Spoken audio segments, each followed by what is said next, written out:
The morning air hung heavy in Courtroom 4B of the Denver County Courthouse, thick with the weight of difficult decisions yet to be made. Judge Margaret Chen sat in her chambers, staring at the case file that would consume her day. She'd been a family court judge for 15 years, but some cases still kept her awake at night. This was one of them, a custody battle with allegations of domestic violence, endangered children, and two parents each claiming to be the victim. She rubbed her temples, took a long sip of coffee that had gone cold an hour ago, and straightened her black robe. Outside, the October sun struggled to break through Denver's gray clouds, casting the courthouse in muted tones that matched the mood inside. The building itself was an imposing structure of granite and glass, built in the 1970s with all the warmth of a concrete bunker. Its hallways echoed with footsteps and whispered conversations between lawyers and their anxious clients. Officer James Mitchell checked his watch as he guided his patrol car into the courthouse parking garage. 6:45 a.m. He was early, as always. In the passenger seat of the specially modified vehicle, his K9 partner Rex sat alert and ready, his German Shepherd ears perked forward. Rex was 5 years old, in the prime of his career, trained not for drug detection or criminal apprehension, but for something equally important: victim support and emotional assistance. "Big day, buddy," James said, scratching behind Rex's ears. The dog's tail thumped against the seat. They'd been partners for 3 years now, and James could read Rex's moods as easily as his own. The dog sensed something important was happening today. James had received the call from Judge Chen's office 2 days earlier, a difficult custody hearing with multiple child witnesses. The judge wanted Rex present to provide comfort and stability. It was exactly the kind of assignment Rex excelled at. Unlike traditional police dogs trained to be aggressive and intimidating, Rex had been specifically selected for his gentle temperament and ability to remain calm in chaotic situations. They entered through the courthouse's security entrance, where Rex was well known to the guards. "Morning, Rex," called out Security Officer Tom Bradley, who always kept dog treats in his desk drawer. Rex's tail wagged, but he maintained his professional demeanor, not breaking his position beside James. The courthouse was already filling with people. Lawyers in sharp suits rolled briefcases behind them, their shoes clicking against the marble floors. Anxious defendants clutched folders of paperwork. Family members congregated in nervous clusters, speaking in hushed tones. The building hummed with the peculiar energy of a place where lives changed daily, where futures hung in balance. James and Rex took the elevator to the 4th floor, where family court presided. The hallway outside Courtroom 4B was already crowded.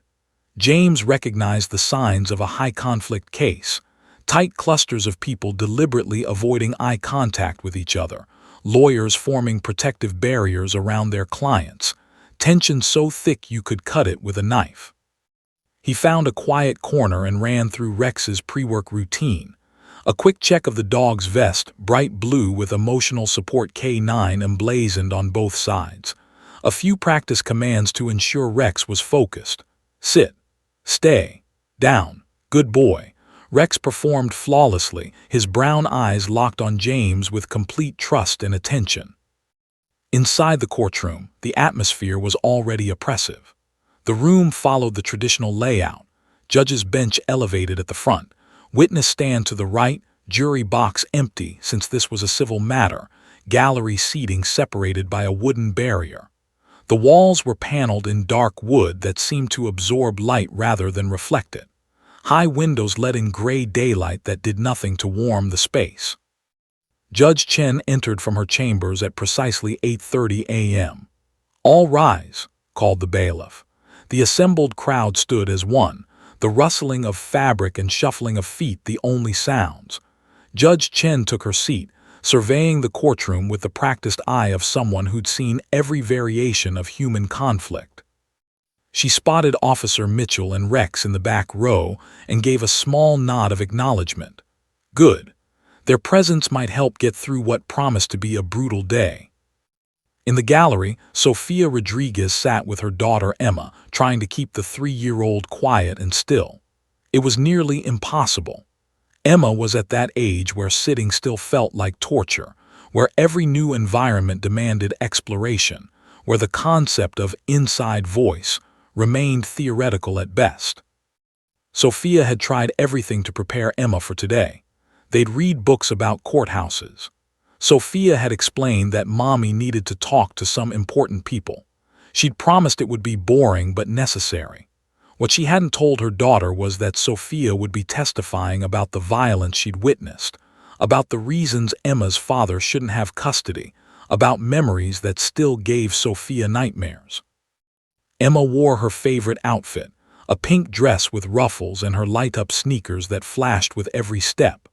Her dark curly hair was pulled into 2 pigtails tied with matching pink ribbons. She clutched a small stuffed rabbit, worn soft from years of love. Her wide brown eyes took in everything: the high ceiling, the American flag, the serious-faced people in suits, the big wooden desk where the judge sat. "Mama, when do we go home?" Emma whispered, her voice carrying farther than a whisper should. "Soon, baby," Sofia whispered back, though she had no idea how long this would take. Hours, certainly, maybe all day. The courtroom filled completely. Every seat in the gallery was occupied. Lawyers arranged their materials at their respective tables. A court reporter settled at her stenography machine, fingers poised and ready. 2 bailiffs stood at strategic positions, their presence a reminder that emotions sometimes boiled over in family court. Judge Chen's gavel struck the bench with a sharp crack that made Emma jump. "This court is now in session. Case number 2024 FC 3847, Rodriguez versus Rodriguez, custody determination hearing." Her voice was firm, authoritative, the voice of someone accustomed to being obeyed without question. Sofia's heart hammered in her chest. This was real. This was happening. Her hands trembled as she smoothed Emma's dress for the 100th time. In the back row, Rex sat perfectly still beside Officer Mitchell, his training evident in every line of his body. But his ears were forward, alert, taking in every sound and movement.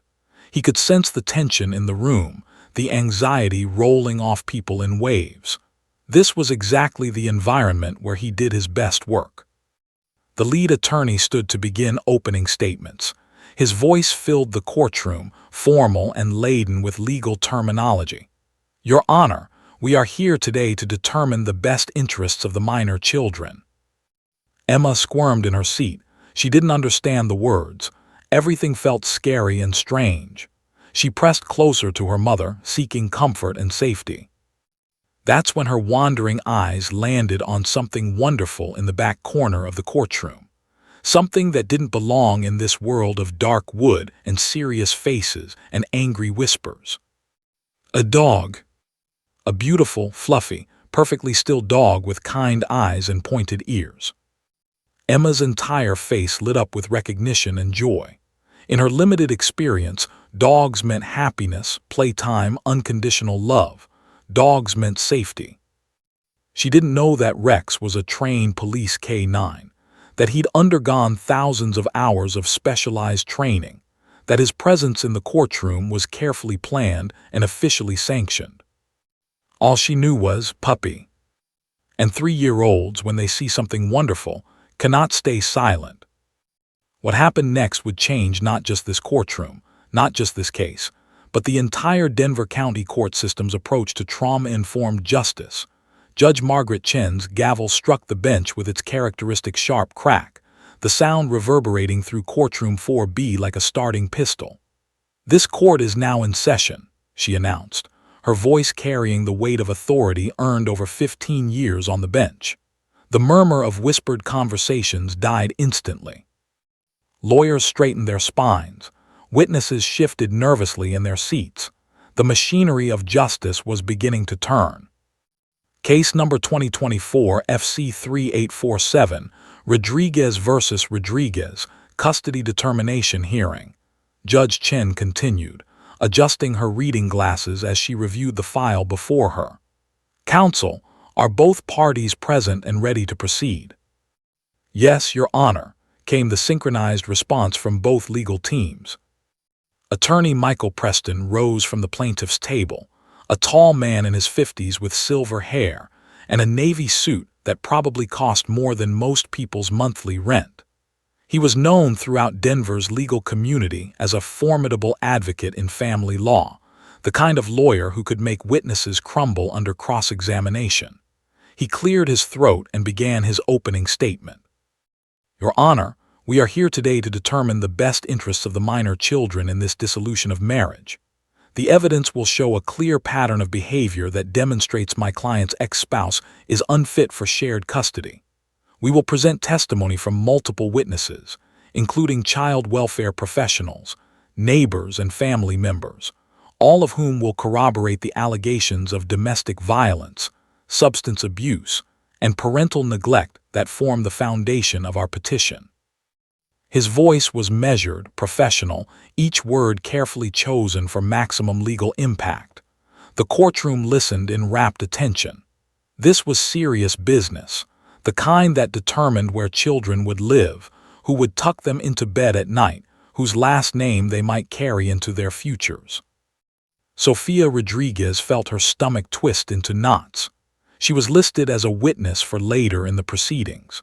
The thought of sitting in that elevated witness chair, of speaking into a microphone while everyone stared at her, of recounting the worst moments of her life in clinical detail, it made her want to run from the building and never look back.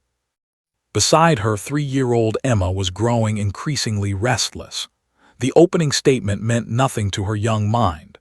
The words custody, dissolution, and allegations were just meaningless sounds.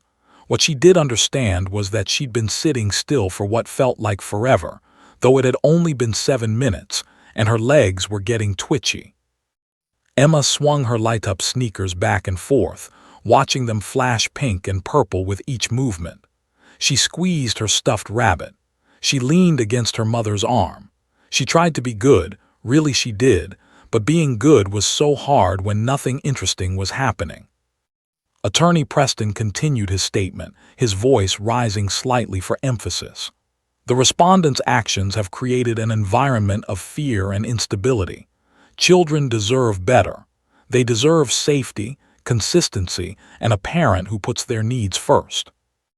On the opposite side of the courtroom, the responding attorney sat with her client, occasionally jotting notes but maintaining a calm exterior. This was chess played with human lives, each side maneuvering for advantage. Emma's wandering attention span finally found something worth focusing on. In the back corner of the courtroom, partially hidden behind the last row of gallery seating, sat the most beautiful dog she'd ever seen. Well, to be fair, Emma had only seen maybe 15 dogs in her entire life, but this one was magnificent. Rex sat in perfect position beside Officer Mitchell, his German Shepherd body still as a statue. His dark sable coat gleamed even in the courtroom's muted lighting. His ears stood at attention, rotating slightly to catch different sounds.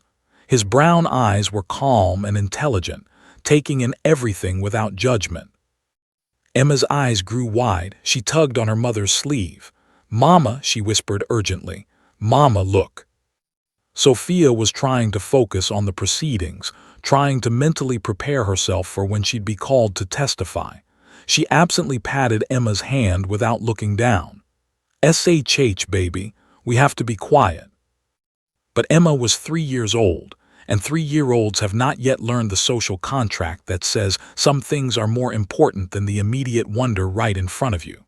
She'd spotted a dog, a real, live, fluffy dog in the middle of this boring, scary place. This was the most exciting thing that had happened all morning, possibly all week. "Mama," Emma's whisper was louder now, more insistent. Several people in nearby seats glanced over with expressions ranging from sympathetic to annoyed. Sofia leaned down, her face close to Emma's ear. "Emma, please, we have to be very quiet. This is an important place where—" "Puppy!" The word exploded from Emma's mouth with the force of a 3-year-old's pure, unfiltered excitement. It wasn't a whisper. It wasn't even a normal speaking voice. It was a full-volume exclamation of joy that cut through Attorney Preston's carefully constructed legal argument like a fire alarm in a library. The effect was instantaneous and dramatic. Attorney Preston stopped mid-sentence, his mouth hanging open on an unfinished word. His train of thought completely derailed.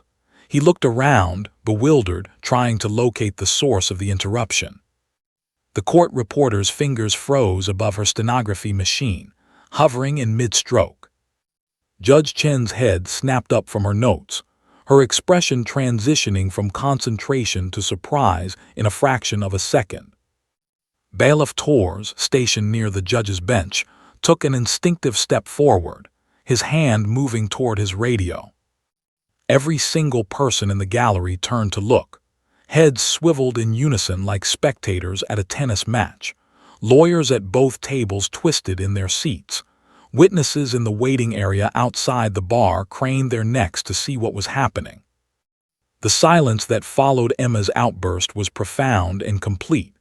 It was the kind of silence that only occurs when a large group of people simultaneously stops breathing, stops moving, stops existing for just a moment as they process something unexpected.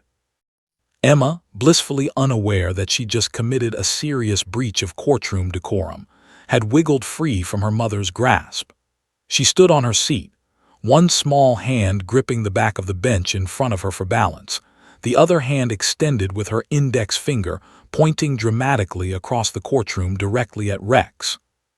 "Puppy," she declared again, even louder this time, her voice filled with wonder and delight. "Mama, there's a puppy, a big puppy, right there." Her finger jabbed the air emphatically, as if her mother might somehow miss the magnificent creature she'd discovered. Sophia's face flushed crimson with mortification. She reached for her daughter, wrapping both arms around Emma's waist and trying to pull her back down into her seat. "Emma, no.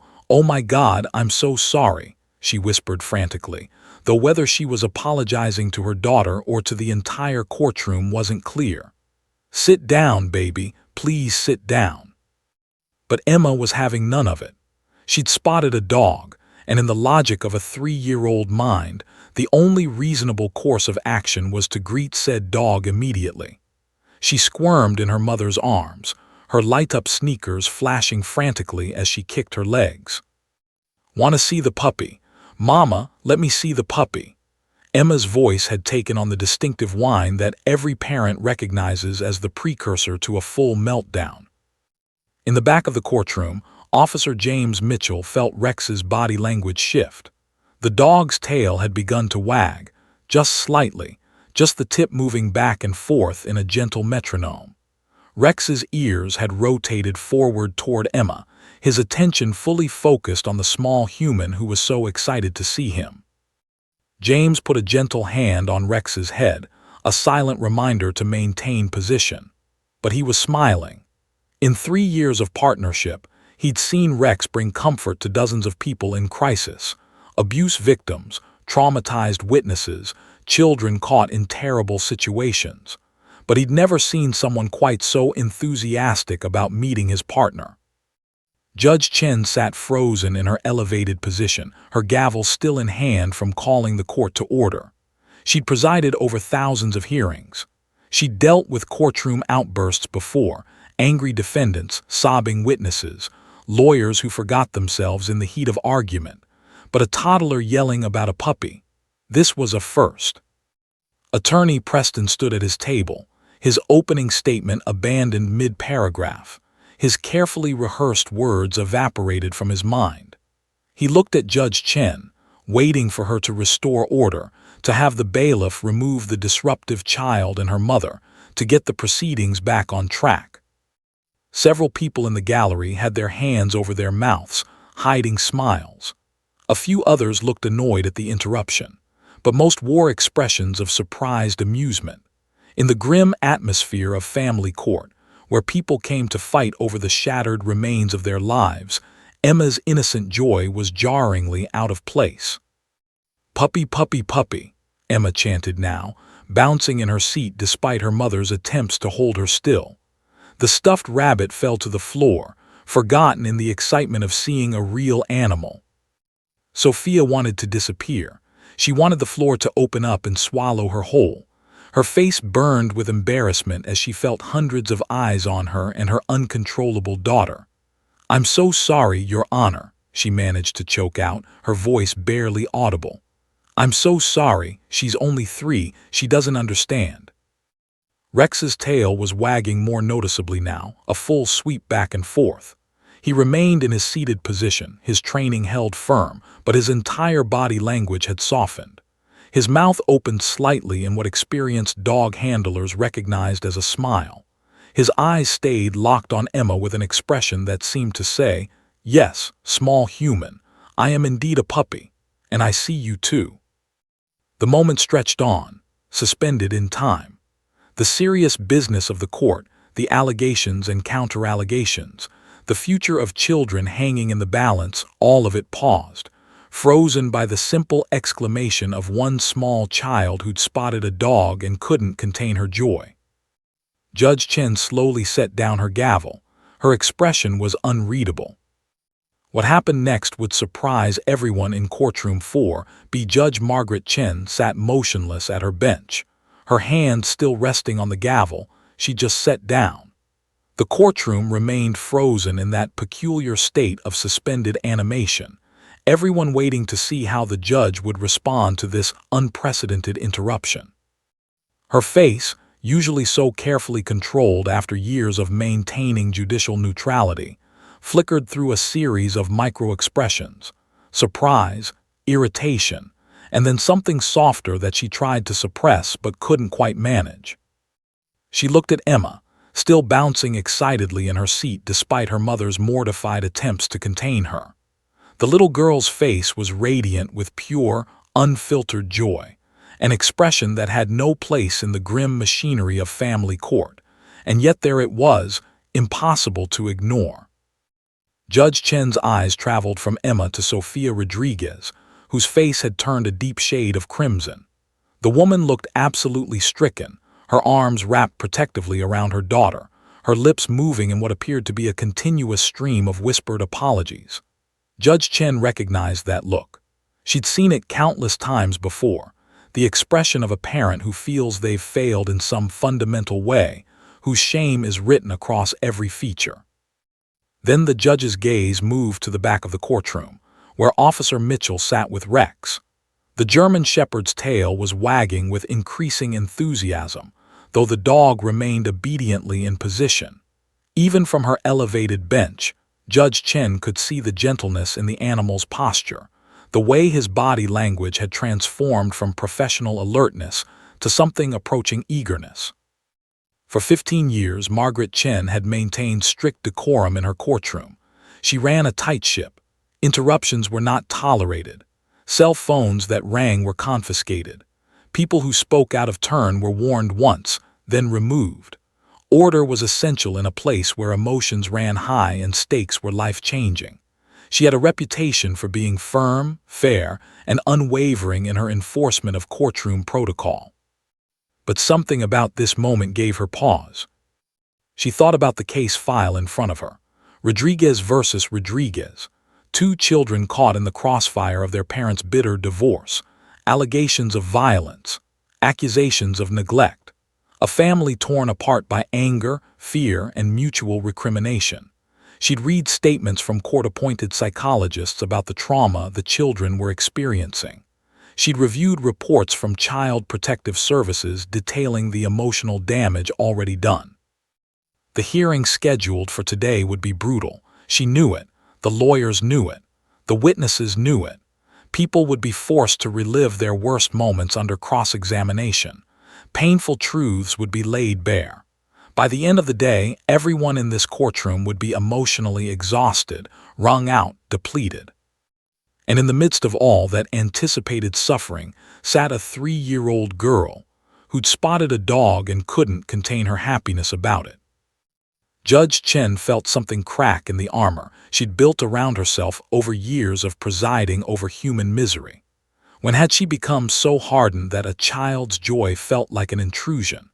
When had maintaining order become more important than acknowledging the humanity of the people who came before her? She removed her reading glasses and set them on the bench. The gesture was small, but in the rigid hierarchy of courtroom dynamics, it signaled a shift. Attorney Preston, still standing at his table with his opening statement interrupted, shifted his weight uncertainly. He'd practiced law for 30 years and couldn't remember ever seeing Judge Chen take off her glasses in the middle of proceedings. "Officer Mitchell," Judge Chen said, her voice softer than it had been when calling the court to order, "would you please approach the bench?" James Mitchell stood, leaving Rex in position. He walked down the center aisle, his footsteps echoing in the silent courtroom.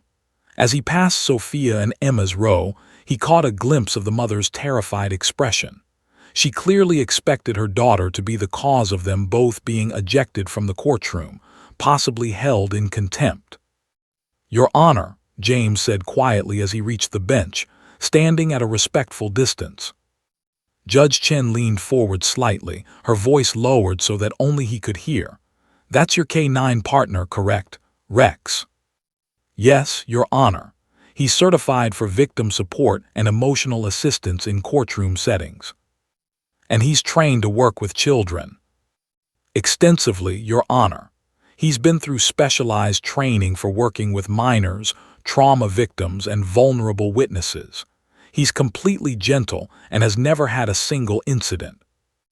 Judge Chen was quiet for a moment, her fingers drumming lightly on her bench, a rare display of uncertainty from a woman known for her decisive nature. She glanced again at Emma, who had finally stopped squirming and was watching the proceedings with wide, curious eyes. "I've been doing this job for a long time, officer," Judge Chen said quietly. "I've heard testimony that would break your heart. I've watched children torn between parents who have forgotten how to put their kids' needs first. I've made decisions that keep me awake at night, wondering if I did the right thing." She paused, choosing her words carefully. "This morning I was reviewing the file for this case. 2 children, ages 7 and 9, caught in an incredibly toxic situation. By the time we're done here today, everyone in this room will be emotionally devastated." James nodded, unsure where she was going with this. "But that little girl," Judge Chen continued, gesturing toward Emma, "she just reminded me that joy still exists, that innocence still exists, that in the middle of all this darkness there's still room for a child to be delighted by a dog." She looked directly at James. "I'm going to make an unusual decision, Officer Mitchell. I'm calling a brief recess, and I'd like you to bring Rex forward to meet our young friend." James's eyebrows rose in surprise. "Your Honor, I'm happy to do that, but I want to make sure that it's appropriate, that it won't disrupt the proceedings." Judge Chen allowed herself a small smile. "Officer, these proceedings are about protecting children. Sometimes I think we get so caught up in the legal mechanisms of protection that we forget what we're protecting them for moments exactly like this. Moments of simple happiness." She raised her voice to address the entire courtroom. "This court will take a 10-minute recess. Counsel, approach the bench." The gavel came down with a sharp crack that made Emma jump. But this time, the sound felt different, less like a pronouncement of doom and more like a door opening.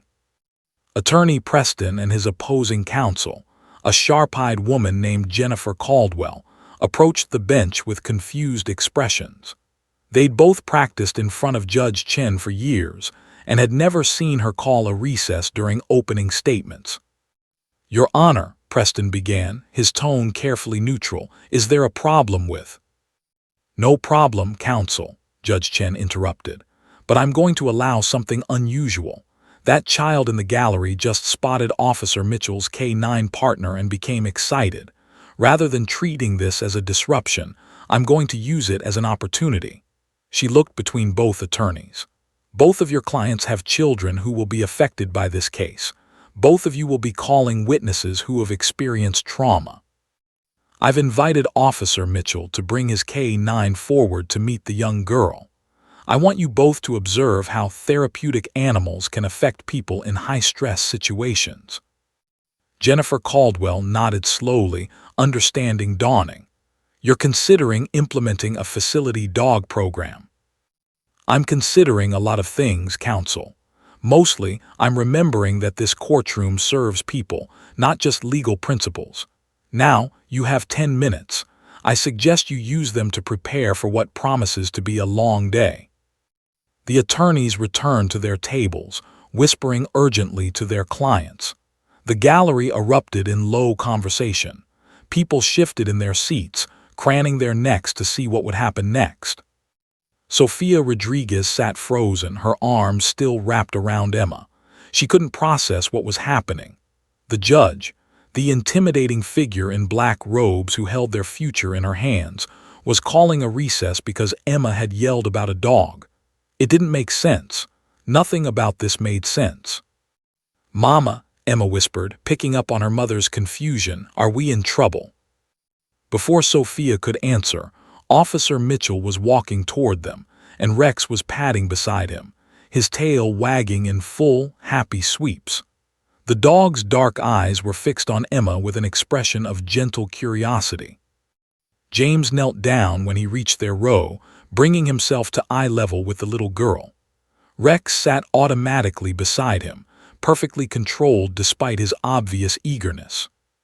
"Hi there," James said with a warm smile. "I'm Officer Mitchell, and this is my partner, Rex. I hear someone wanted to say hello to him."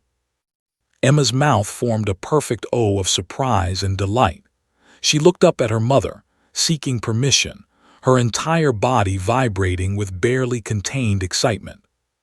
Sophia's eyes filled with tears, not from embarrassment now, but from something else entirely. Something that felt like relief, like unexpected grace in a place where she'd expected only judgment. "It's okay, baby," Sophia whispered, her voice thick with emotion. "You can say hello." What happened next would ripple far beyond the boundaries of Courtroom 4B, touching lives in ways that none of them could yet imagine. Emma slid off her seat, her light-up sneakers flashing as her feet touched the ground. She took one tentative step toward Rex, then another, her small hand reaching out toward the magnificent creature who waited patiently for her approach.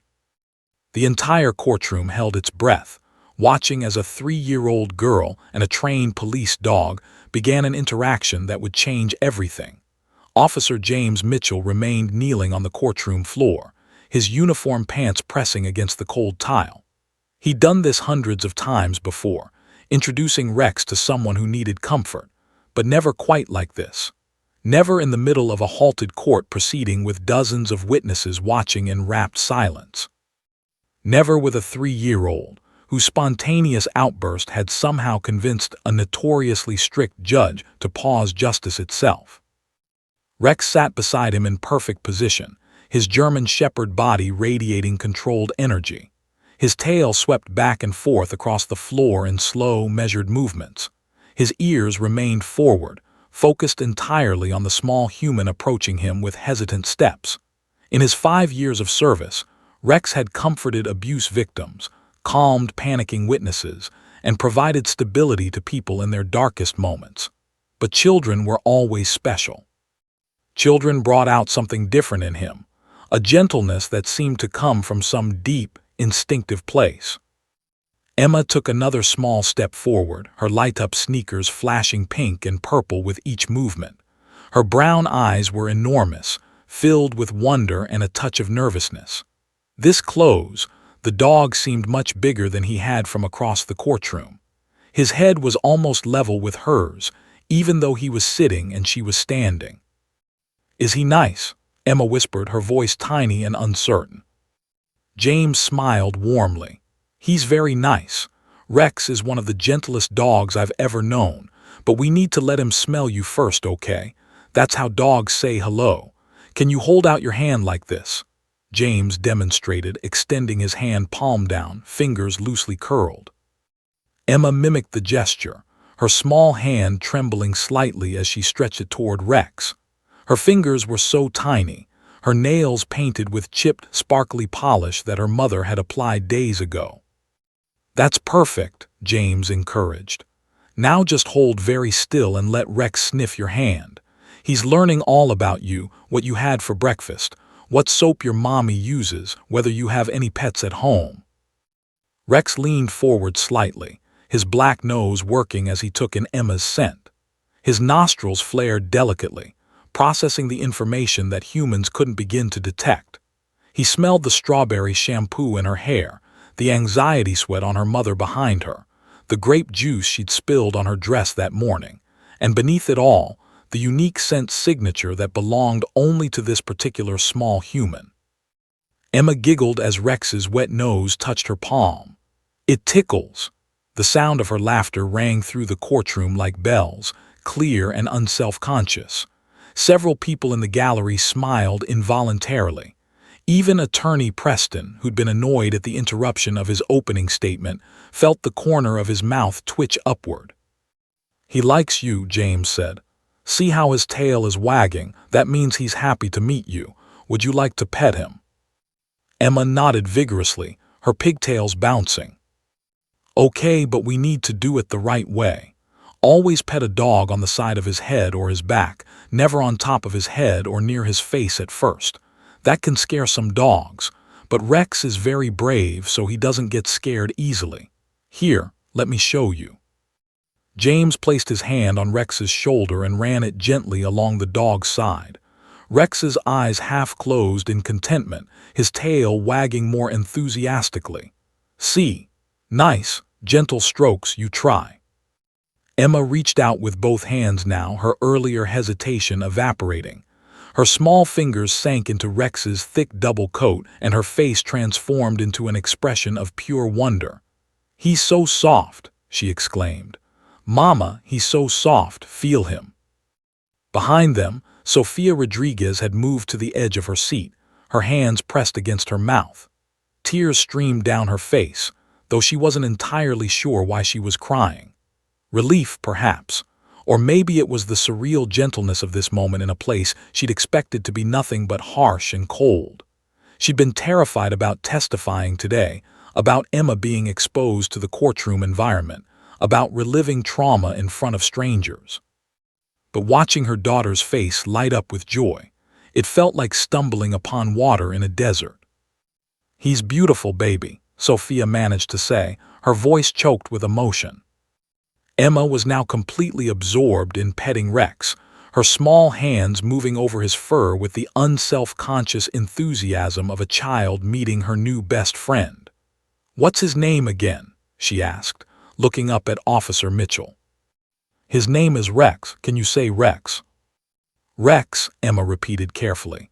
Then, leaning closer to the dog, she said it again directly to him. "Hi, Rex, I'm Emma. I'm 3 years old." She held up 3 fingers to demonstrate, the universal gesture of small children announcing their age. Rex's tail thumped harder against the floor. He shifted slightly, moving closer to Emma, and then did something that made James's heart swell with pride in his partner. The dog very gently, very carefully, leaned his head against Emma's chest, not pushing, not overwhelming her, just making contact. It was a gesture Rex reserved for people who needed comfort most, an instinctive offering of solace. Emma wrapped her arms around Rex's neck, burying her face in his fur. "I love him," she declared, her voice muffled. "He's my friend." In the jury box, which was empty of jurors but where court staff often sat during family proceedings, a court reporter named Patricia Huang found herself blinking back tears. She'd been recording testimony in this courthouse for 12 years. She'd typed out words describing every kind of human cruelty imaginable. She'd maintained professional detachment through the worst stories humanity had to offer. But this, a child hugging a dog in the middle of a custody battle, somehow broke through all her carefully constructed emotional barriers. Judge Chen watched from her bench, her chin resting on her hand. She was thinking about her own daughter, now grown and living in California, working as a pediatrician. She remembered when Sarah had been Emma's age, so full of wonder and joy, seeing magic in the ordinary. When had the world become so dark that a moment like this felt revolutionary? The judge's eyes moved to the lawyers at their tables. Attorney Preston was checking his phone, probably reviewing his notes for the opening statement he'd have to restart. But Jennifer Caldwell was watching the interaction between Emma and Rex with an expression of deep thought. Judge Chen made a mental note. Caldwell was smart, strategic. She was already seeing the implications of what was happening here. In the gallery, people had relaxed visibly. The oppressive tension that had filled the room when court began had lifted. Strangers who'd avoided eye contact minutes ago were now exchanging soft smiles. A grandmother in the third row dabbed at her eyes with a tissue. A young man who was scheduled to testify about his own custody situation found that his hands had stopped shaking. Officer Mitchell let the moment continue, understanding intuitively that something important was happening. His training had taught him that therapeutic animals didn't just provide comfort. They created space for people to feel safe, to lower their defenses, to remember their own humanity. He'd seen it countless times, but it never stopped moving him.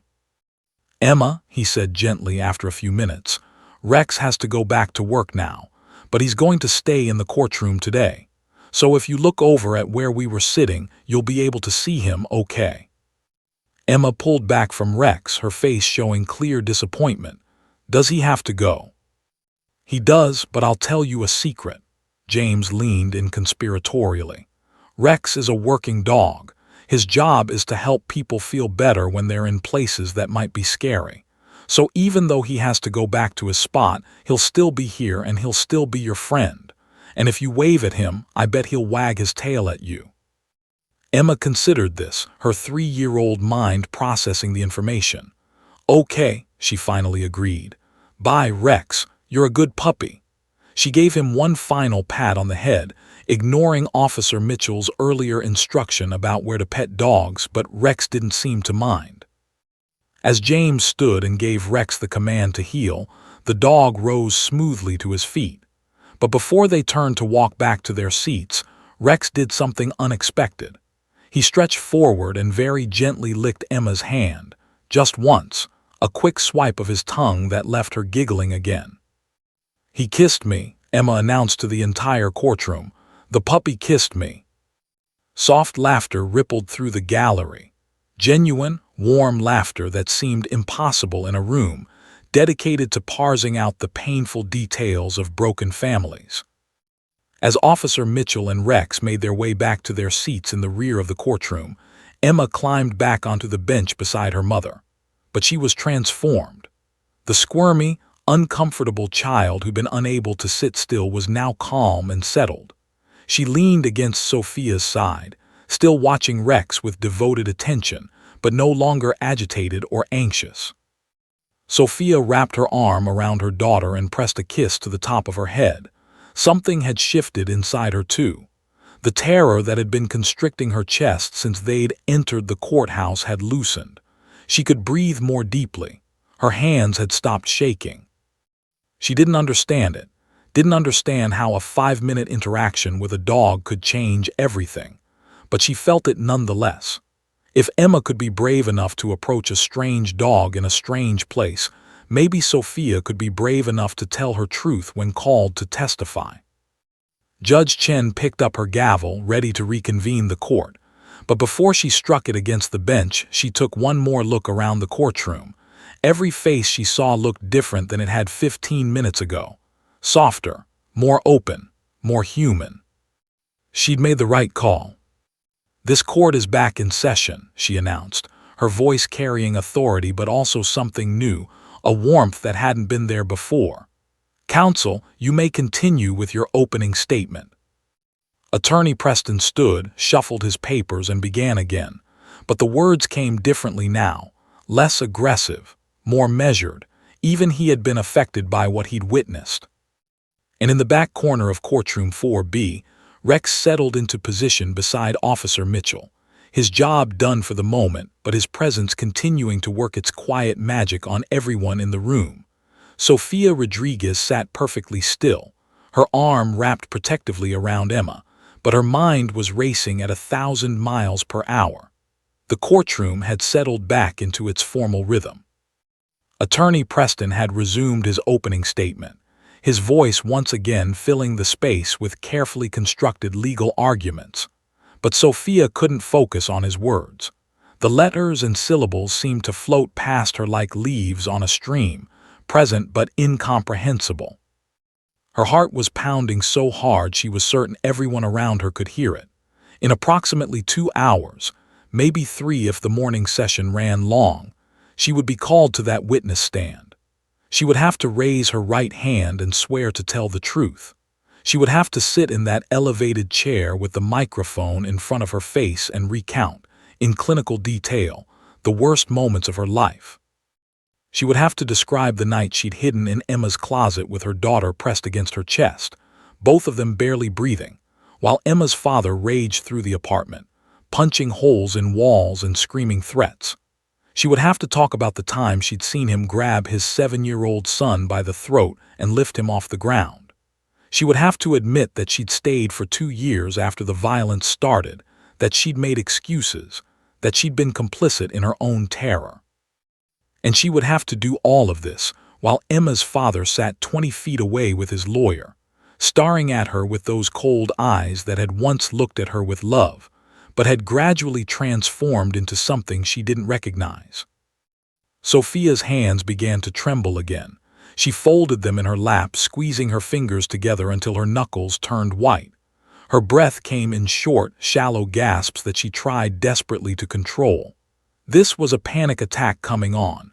She recognized the signs, the tightening in her chest, the sensation that the walls were closing in, the overwhelming urge to run. "Mama," Emma's small voice cut through the spiral of anxiety. "Are you okay?" Sophia looked down at her daughter and forced a smile that felt like it might crack her face. "Yes, baby, Mama's fine, just tired." But Emma, with the uncanny perception that children sometimes possess, wasn't fooled. Her small hand found Sophia's trembling one and patted it gently. "Don't be scared, Mama. The puppy is here." Sophia's breath caught in her throat. She looked across the courtroom to where Rex sat beside Officer Mitchell in the back row. The dog's position hadn't changed. He remained perfectly still, professionally attentive, but his presence somehow filled the entire space. Just knowing he was there created a sense of safety that Sophia couldn't quite explain. She thought about what she'd just witnessed. Emma, her shy daughter who sometimes hid behind Sophia's legs when strangers said hello, had approached that dog without hesitation. Emma, who still had nightmares about the yelling and the crashing sounds from those terrible nights, had wrapped her arms around Rex's neck and declared him her friend. If Emma could be that brave, couldn't Sophia find courage too? The thought was both comforting and terrifying. Sophia had spent the past 18 months since leaving her marriage feeling like a failure. She'd failed to protect herself. She'd failed to leave sooner. She'd failed to shield her children from witnessing things no child should see. The weight of that failure sat on her chest like a stone, making it hard to breathe, hard to believe she deserved anything good. But Emma didn't see a failure. Emma saw her mama, who she loved with the uncomplicated devotion of a 3-year-old. And Rex had looked at her daughter with those calm, kind eyes and hadn't seen a damaged child from a broken home. He'd just seen a little girl who wanted to pet a dog.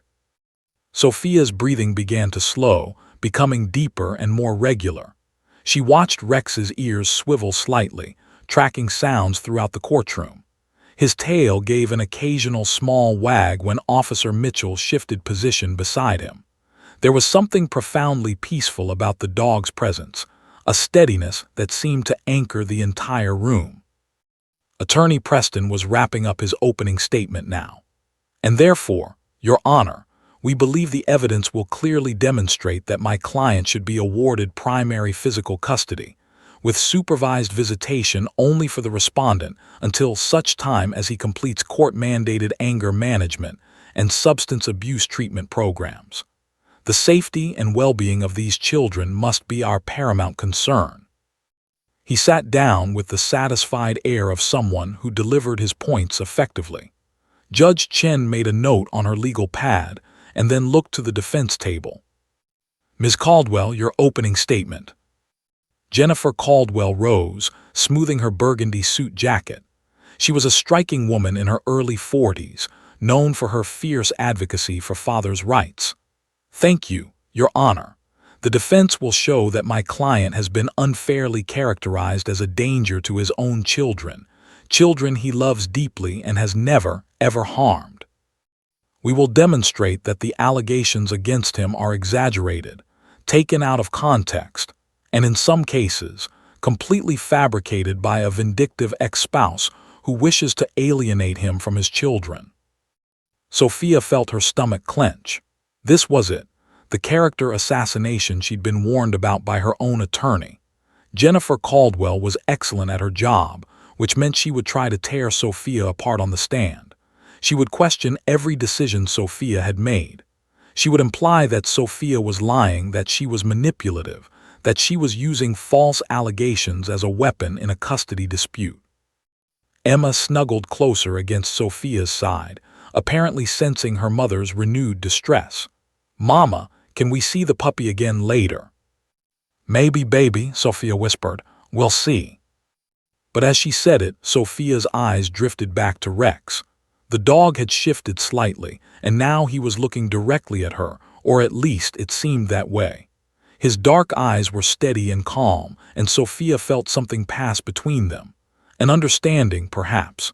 A recognition that she was struggling and that somehow, in some way, she wasn't completely alone. Officer James Mitchell noticed the exchange. He'd been trained to read both his K-9 partner and the people around him. Rex's attention had shifted from general courtroom awareness to specific focus on the woman in the gallery, the mother of the little girl who'd pointed at him. Mitchell could see the woman's distress in her body language, the rigid shoulders, the shallow breathing, the way her free hand gripped the edge of the bench as if anchoring herself to reality. He'd seen that look before. Trauma, deep-seated fear, the physical manifestation of psychological wounds that hadn't healed. This woman had been through something terrible, and she was terrified of having to talk about it. Mitchell leaned down slightly, bringing his face close to Rex's ear. "See her, boy," he whispered, so quietly that no one else could hear. "She needs you." It wasn't a command, Rex already knew. The dog's training had prepared him for exactly this scenario. People in crisis gave off signals that Rex could detect. Changes in breathing patterns, chemical releases in sweat, subtle alterations in body language. Rex could sense fear and distress the way sharks could sense blood in water. But unlike a predator, Rex's response was to provide comfort, not to attack. The dog remained in his position. He wouldn't break protocol and approach someone without permission from his handler, but his focus stayed on Sophia. His presence became, somehow, even more pronounced, more solid, more available. Sophia felt it. She couldn't explain how or why, but she felt the shift. It was as if Rex was saying without words, "I'm here. You're not alone. You can do this." Ms. Caldwell continued her opening statement, painting a picture of Sophia's ex-husband as a devoted father wrongfully accused. "The evidence will show that Mr. Rodriguez has never been arrested, never been convicted of any crime, and has no history of violence outside of the allegations made by his ex-wife during contentious divorce proceedings. We will present testimony from employers, neighbors, and family members who will describe him as a caring, involved parent who is devastated by these false accusations." Each word felt like a knife to Sophia's heart. False accusations. The phrase echoed in her mind. How could they be false when she'd lived through them? When she had the medical records from the emergency room visit where she'd claimed she'd fallen down the stairs? When she'd had to carefully apply makeup to hide bruises before taking the children to school? But she understood the game being played. This was how the system worked. Both sides presented their version of reality, and Judge Chen would have to determine which version was closer to the truth. Sophia's testimony would be crucial. If she fell apart on the stand, if she couldn't articulate clearly what had happened, if Jennifer Caldwell succeeded in making her appear hysterical or vindictive, the children might end up in danger. The weight of that responsibility pressed down on her like a physical force, Everything depended on her ability to speak her truth convincingly, and she was so tired, so broken, so unsure that she had the strength to withstand what was coming. Emma tugged on her sleeve again. "Mama, look, the puppy is looking at you." Sophia looked up and met Rex's steady gaze once more, and suddenly, unbidden, a memory surfaced.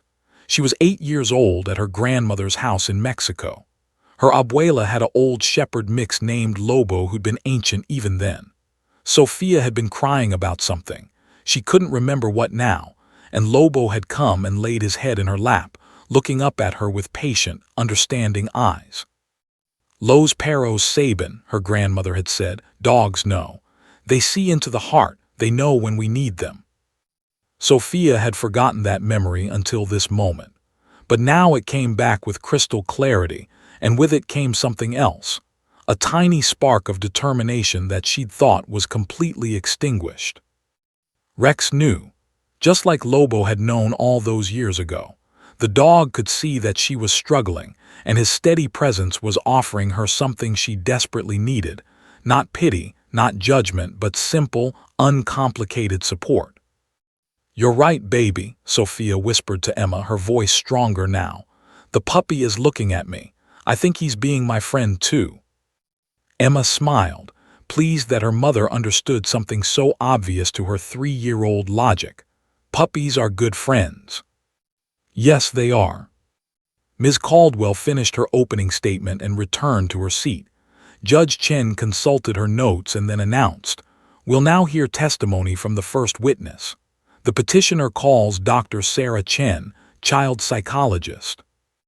The morning testimony would take hours. Sophia knew her turn wouldn't come until after lunch, maybe not until mid-afternoon. She had time to prepare, time to steady herself, time to remember that she wasn't doing this just for herself. She was doing it for her children, who deserved safety and stability. And somehow, knowing that Rex was in the room made it feel possible. The dog hadn't done anything magical. He just existed, solidly, calmly, with a steadiness that radiated outward like ripples in a pond. As Dr. Chen took the stand and began her testimony about the psychological effects of witnessing domestic violence on children, Sophia found herself periodically glancing back at Rex. Each time, the dog seemed to be there, present and available, a living reminder that courage could be borrowed when you didn't have enough of your own. Emma settled against her mother's side, content now, occasionally whispering observations about the courtroom or asking when they could see the puppy again. And Sophia, for the first time since entering the courthouse that morning, began to believe that maybe, just maybe, she could do what needed to be done. The bridge between terror and courage is sometimes built from the most unexpected materials. Sometimes it's built from the quiet presence of a German shepherd who understands that his job isn't just to sit and stay, but to be a steady point of light in someone's darkest moment. Patricia Huang's fingers flew across her stenography machine with practiced precision, recording every word of the afternoon testimony. She'd been a court reporter for 12 years, and the rhythm of transcription had become so automatic that her mind could wander while her hands continued their work flawlessly. But today, she found herself fully present, completely engaged in a way she hadn't been in months, maybe years. It wasn't the testimony itself that held her attention, though Sofia Rodriguez's words had been powerful and heartbreaking. It was the transformation Patricia had witnessed in the courtroom. The shift in atmosphere from the morning's tense beginning to the afternoon's proceedings had been dramatic. People were calmer, more human. Even the lawyers had seemed less adversarial, their cross-examinations pointed but not cruel. And it had all started with a 3-year-old girl pointing at a dog. When Judge Chen called the day's session to a close at 4:30 p.m., Patricia packed up her equipment with her mind already racing. She'd been the recording secretary for the Colorado Court Reporters Association newsletter for the past 3 years, a volunteer position that required her to write 1 article per quarter about developments in the legal community. Usually, she struggled to find interesting topics, but today had handed her something remarkable. That evening, Patricia sat at her kitchen table with her laptop open and a cup of tea growing cold beside her. Her cat, Chairman Meow, attempted to walk across her keyboard twice before settling for sitting on the stack of legal pads she'd pushed aside. She began to type, the words flowing faster than they had in any article she'd written before. The unexpected advocate, how police K9 changed a courtroom. She described the scene, the tense custody hearing, Emma's spontaneous outburst, Judge Chen's surprising decision to call a recess. She detailed the interaction between the child and Rex, but more importantly, she captured what had happened afterward, the subtle but unmistakable shift in how people engaged with the proceedings. Patricia included Sophia's testimony, noting how the presence of Rex near the witness stand had seemed to provide the traumatized woman with enough stability to speak clearly and powerfully about her experiences. She quoted Judge Chen's brief comments about considering therapeutic animal programs for the courthouse. She interviewed Officer Mitchell after the session, getting quotes about Rex's training and the growing field of courthouse facility dogs. She worked on the article for 3 hours, refining and polishing until it said exactly what she wanted it to say, that the legal system, for all its necessary formality and structure, served human beings, and sometimes human beings needed more than procedure and precedent. Sometimes they needed comfort. Sometimes they needed to remember their own capacity for joy and connection. Sometimes they needed a dog.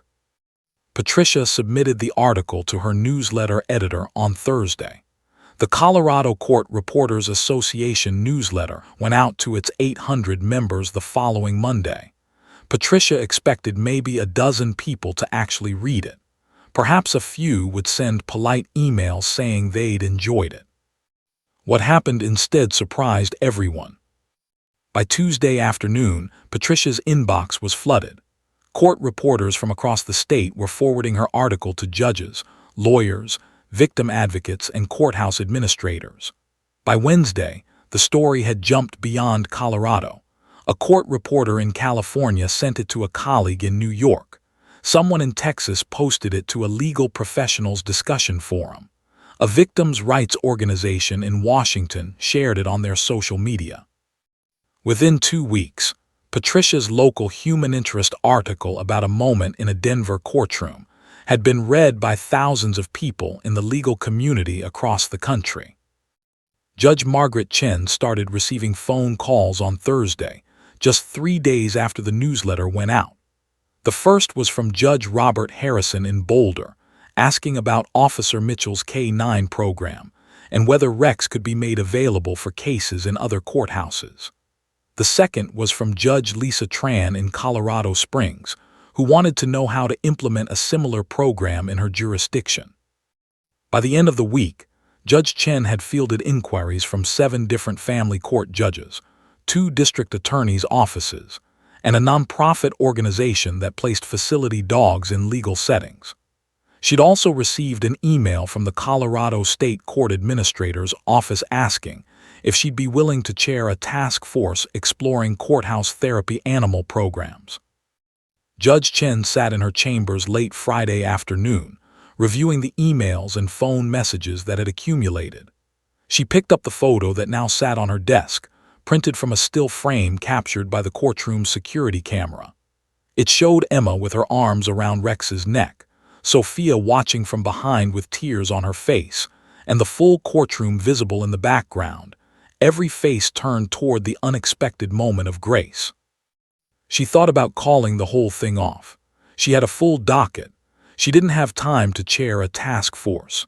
This had been one spontaneous decision in one case, not the beginning of a crusade to reform how courthouses handled trauma. But then she thought about Sofia Rodriguez's testimony, how the woman had glanced at Rex approximately every 90 seconds during her 2 hours on the stand, how each glance had seemed to steady her, to remind her that she was safe enough to continue, how her testimony had been clear, detailed, and devastating, exactly what was needed to protect her children. Judge Chen picked up her phone and called the state court administrator's office. "Tell them yes," she said. I'll chair the task force." Officer James Mitchell was equally unprepared for the attention. His phone started ringing Tuesday evening with requests for interviews and presentations. A victims advocacy group in Fort Collins wanted him to speak at their annual conference. A law school in Denver invited him to give a guest lecture on trauma-informed courtroom practices. A journalist from the Denver Post wanted to write a feature article about Rex and the Police K-9 emotional support program.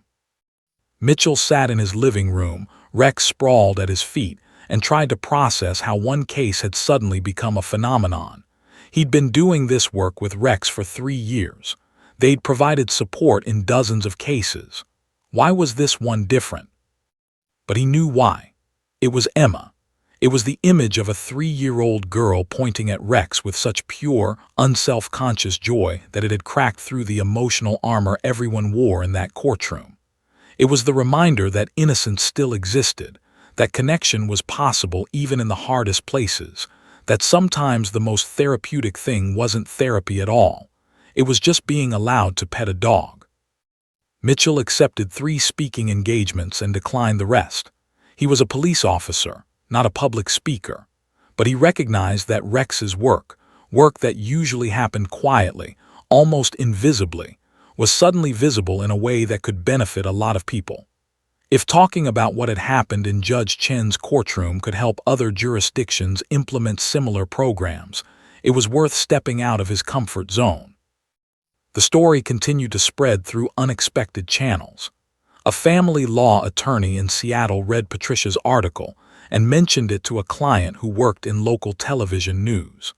That led to a 3-minute segment on the evening news about courthouse facility dogs, which featured Rex and briefly interviewed Judge Chen via video call.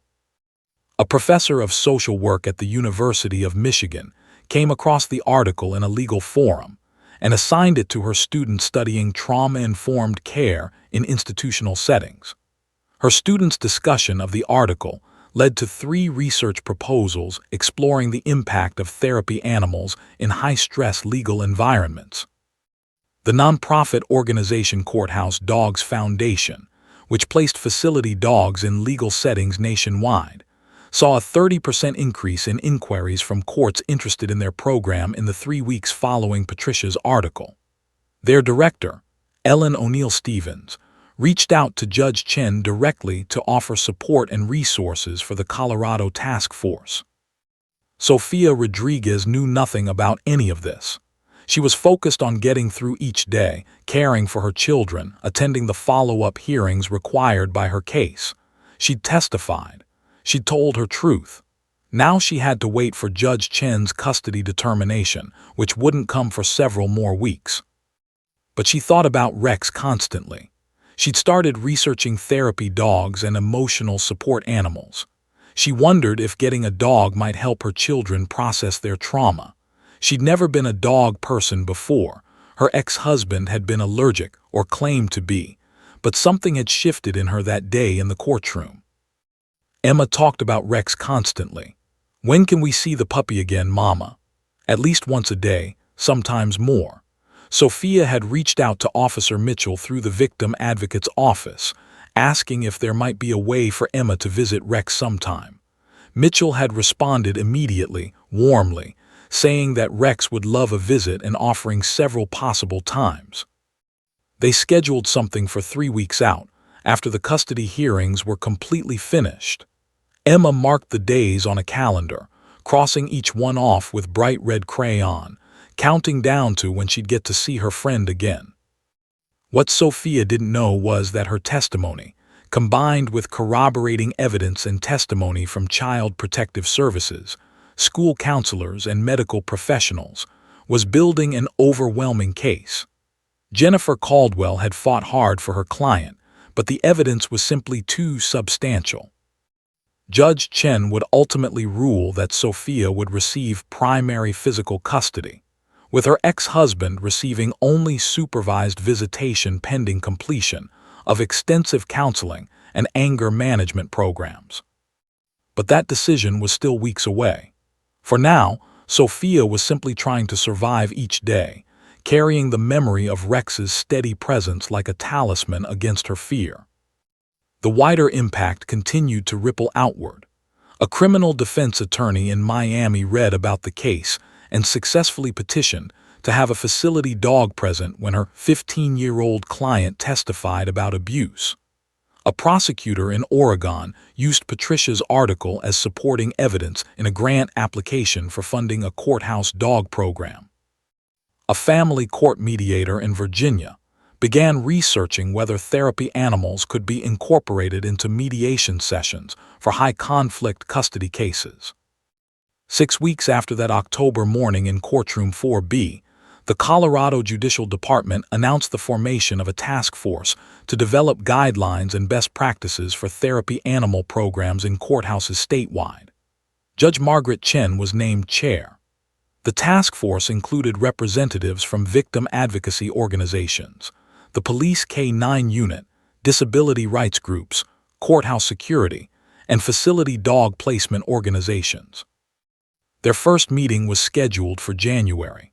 Their mandate was to determine how courthouse therapy animal programs could be implemented consistently, safely, and effectively across Colorado's justice system. They would eventually produce a 40-page report with recommendations that would influence policy not just in Colorado, but in courthouses across the country. And it had all started because a 3-year-old girl couldn't contain her joy at seeing a dog. Patricia Huang attended the task force's first meeting as a court reporter, recording the proceedings.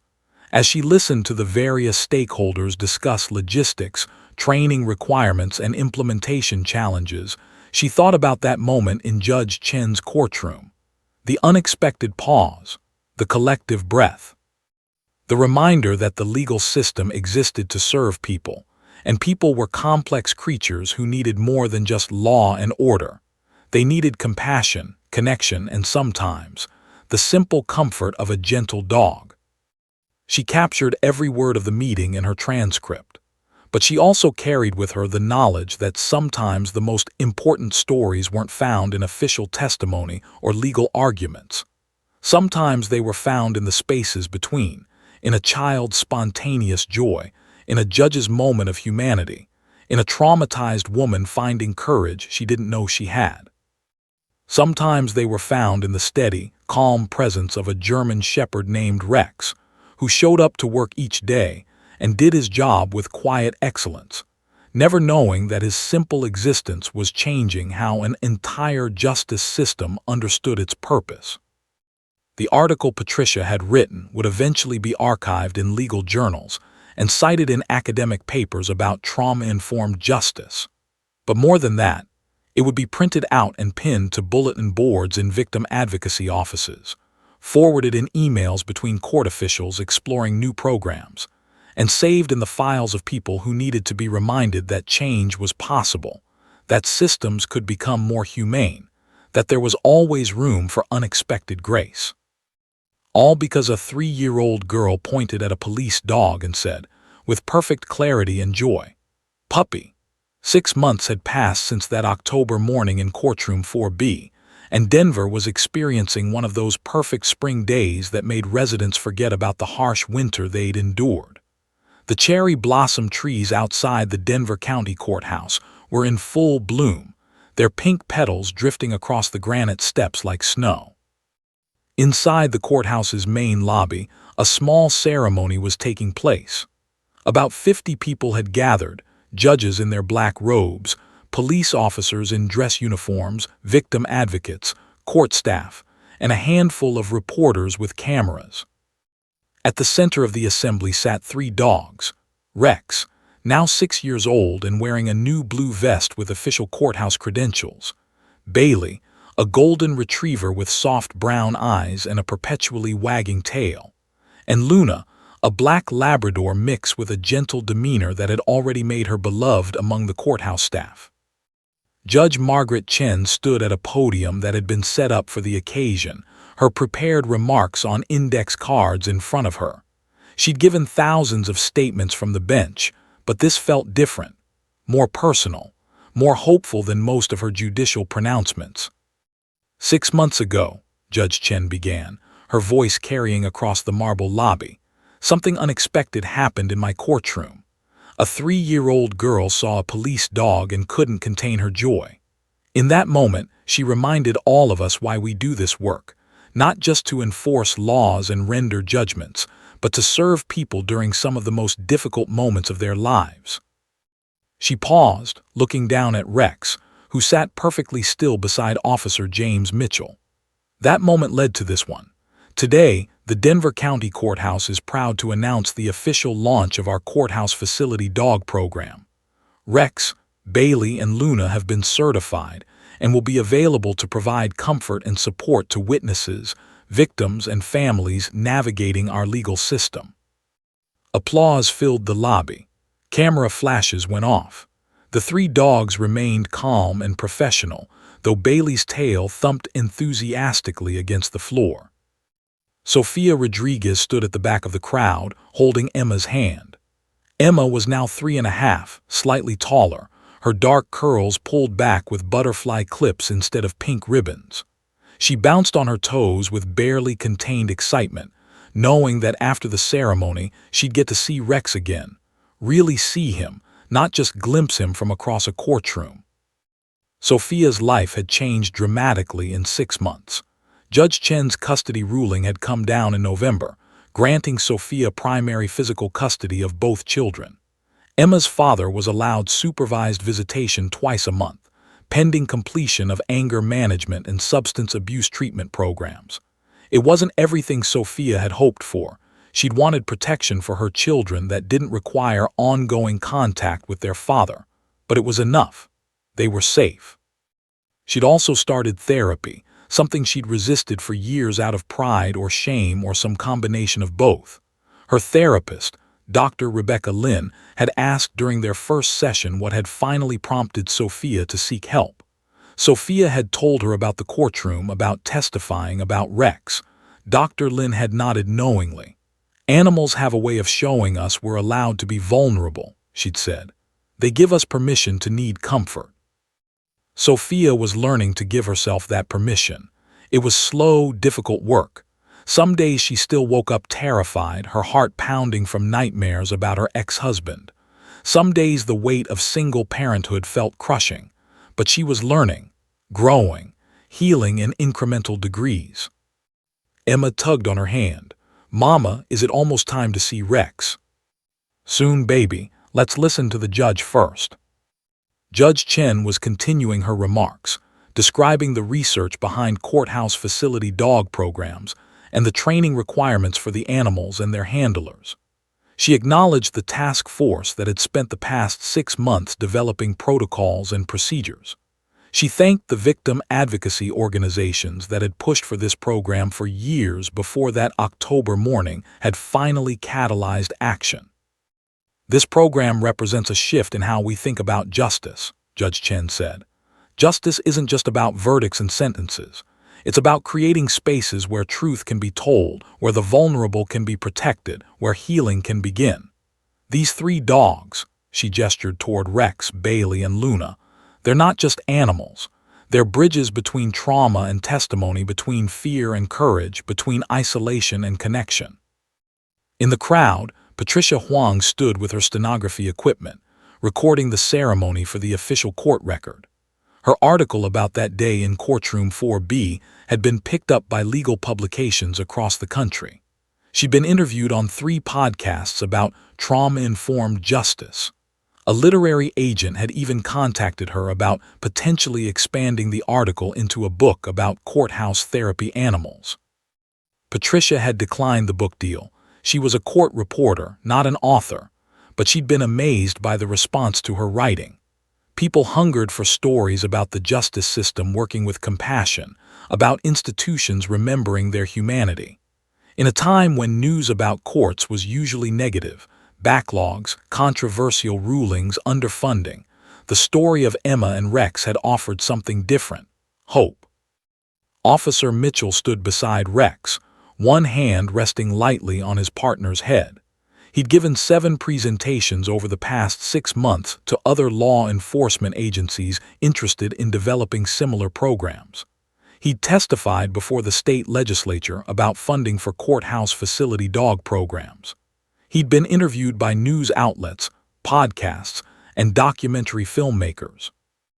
It had been exhausting and exhilarating in equal measure. But what mattered most to Mitchell was that Rex's work that had always been important but largely invisible, was finally being recognized. The dog had comforted over 300 witnesses and crime victims in his 5-year career. He'd sat beside children testifying about abuse, domestic violence survivors recounting their trauma, and family members identifying bodies of loved ones. He'd done all of this quietly, professionally, asking nothing in return except his kibble, his ball, and the approval of his handler.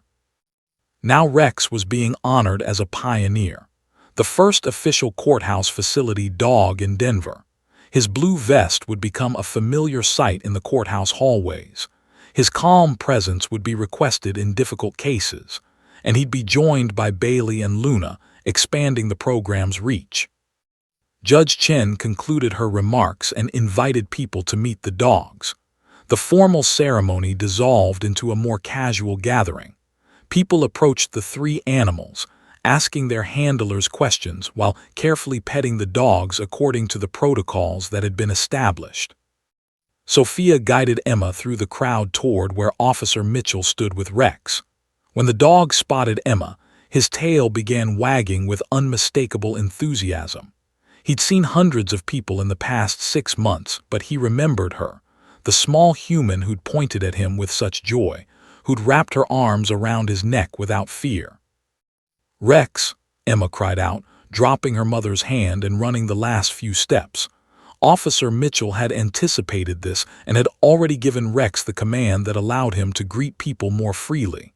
The dog stood as Emma reached him, his tail wagging in wide, happy arcs. "Hello again," Mitchell said warmly to both Emma and Sophia. "Rex has been asking about you." Emma giggled, dropping to her knees and throwing her arms around the dog's neck just as she had 6 months ago. "I missed you, Rex. I told everyone at preschool about you. I drew pictures of you." Sophia reached into her purse and pulled out a folded piece of paper. "She really did. We must have 40 drawings of Rex on our refrigerator." She handed the paper to Officer Mitchell, a child's crayon drawing of a brown dog with Rex MYFREND written across the top in wavering letters. Mitchell's eyes grew suspiciously bright. "This is wonderful, Emma. Can I keep it?" Emma nodded enthusiastically, not looking up from where she was burying her face in Rex's fur. "How have you been?" Mitchell asked Sophia quietly, the question carrying weight beyond mere small talk. "Better," Sophia said honestly. "Some days are hard, but we're managing. The custody situation is stable. I'm in therapy. The kids are in therapy. We're learning how to be a family again, a different kind of family, but still a family." She paused, reaching out to stroke Rex's head. "That day in the courtroom, testifying with him there, it changed something for me. It sounds silly, but—" "It doesn't sound silly at all," Mitchell interrupted gently. "That's exactly what Rex is trained to do. He creates a space where people feel safe enough to be vulnerable, to tell their truth. You did the hard work, but he helped make it possible." Sophia nodded, blinking back tears. "I want to thank you, both of you." She looked down at Rex. "You have no idea what you did for us that day." But perhaps Rex did know, in the way that dogs know things, instinctively, without language, through some ancient connection between humans and the animals that have chosen to live alongside them. His tail continued its steady wag, and he leaned gently against Emma, providing the same steady, undemanding presence that he'd offered to hundreds of people who needed exactly what he had to give. Judge Chen made her way through the crowd to where they stood. She'd been watching the reunion between Emma and Rex from across the lobby. "Ms. Rodriguez," she said, extending her hand, "I'm glad you could come today." Sophia shook the judge's hand, feeling suddenly nervous in the presence of the woman who'd held so much power over her life. "Thank you for inviting us, Your Honor, and thank you for—" She gestured around the lobby, at the ceremony, at the program that now existed. for all of this. I should be thanking your daughter, Judge Chen said, smiling down at Emma. She taught me something important that day. She reminded me that sometimes the most powerful thing we can do is simply acknowledge joy when we see it, even in the most unlikely places. Emma looked up from Rex, not entirely understanding the adult conversation but recognizing her cue. "Hi, this is my friend Rex. Do you want to pet him?" Judge Chen laughed, a genuine warm sound that surprised even herself. "I would love to." She knelt down, her black robe pooling around her, and ran her hand along Rex's back. The dog turned to look at her with those calm, intelligent eyes, and Judge Chen felt something shift in her chest. She'd been carrying the weight of difficult decisions for so long, had armored herself against the emotional toll of family court, had forgotten that softness and strength could coexist. "Thank you, Rex," she said quietly, speaking more to the dog than to the humans around them, "for reminding us what we're here for." The ceremony wound down over the next hour. People drifted back to their offices and courtrooms. The reporters packed up their equipment. The 3 facility dogs were led away by their handlers to begin their official work: Bailey to sit with a domestic violence victim giving testimony, Luna to comfort a child welfare case, and Rex to simply be available, as he'd always been. But before they left, Officer Mitchell asked a courthouse photographer to take a picture of Emma and Rex together. Emma posed happily, one arm around the dog's neck, her face split by an enormous smile. Rex sat beside her, dignified but with his tail wagging, his expression as close to a smile as a dog's face could manage. The photograph was later framed and hung in Judge Chen's chambers, right beside the one from that first day in Courtroom 4B together. The 2 photos told a complete story. Before and after, crisis and resolution, the moment that changed everything and the lasting change that followed. 2 years later, the Denver Courthouse Facility Dog Program would be considered one of the most successful in the nation. 12 other Colorado courthouses would implement similar programs. The state legislature would pass funding to support courthouse therapy animals statewide. Research studies would document the program's impact: increased testimony clarity from trauma victims, reduced anxiety in child witnesses, higher satisfaction ratings from people navigating the court system. But the real measure of success couldn't be captured in statistics or research papers. It lived in smaller moments: a domestic violence survivor finding courage to testify with Bailey beside her, a child with autism feeling calm enough to enter the courtroom with Luna's steady presence, a witness with PTSD making it through cross-examination because Rex's eyes reminded them they were safe. Emma would visit Rex 3 more times over the next 2 years. Each visit, she was a little older, a little more articulate about what Rex meant to her. On her 5th birthday, she announced that when she grew up, she wanted to train therapy dogs for courthouses. Sophia had smiled and said that sounded like a wonderful plan, secretly hoping her daughter would never need to spend time in courtrooms as an adult, but grateful that if she did, dogs like Rex would be there. Officer Mitchell would eventually retire Rex at age 8, after 7 years of exemplary service. The dog would live out his remaining years at Mitchell's home, sleeping on the couch and occasionally visiting elementary schools for reading programs where children would read aloud to him. He would pass away peacefully at age 11, surrounded by Mitchell's family, having touched more lives than any of them could count. But on this spring day, with cherry blossoms drifting past the courthouse windows and Emma's arms wrapped around his neck, Rex was simply present, doing the work he was born to do, being exactly what was needed, offering the gift that only dogs can give: unconditional, steadfast, healing love. Judge Chen returned to her chambers after the ceremony and sat at her desk. She pulled out the case file for Rodriguez v. Rodriguez and added a final note to the margin. Sometimes justice requires more than law. Sometimes it requires remembering we're all human. Sometimes it requires the wisdom to pause when a 3-year-old points at a dog and reminds us what matters most. She closed the file and placed it in the cabinet where it would be archived. The case was resolved. The program was launched. The change had begun. All because a little girl couldn't contain her joy. All because a judge chose compassion over protocol. All because a police dog named Rex showed up to work and did his job with quiet excellence. The story would be told and retold in courthouses across the country. It would inspire programs and policies. It would change lives in ways both measurable and immeasurable. But at its heart, it remained simple. A moment of unexpected grace in a place designed for judgment.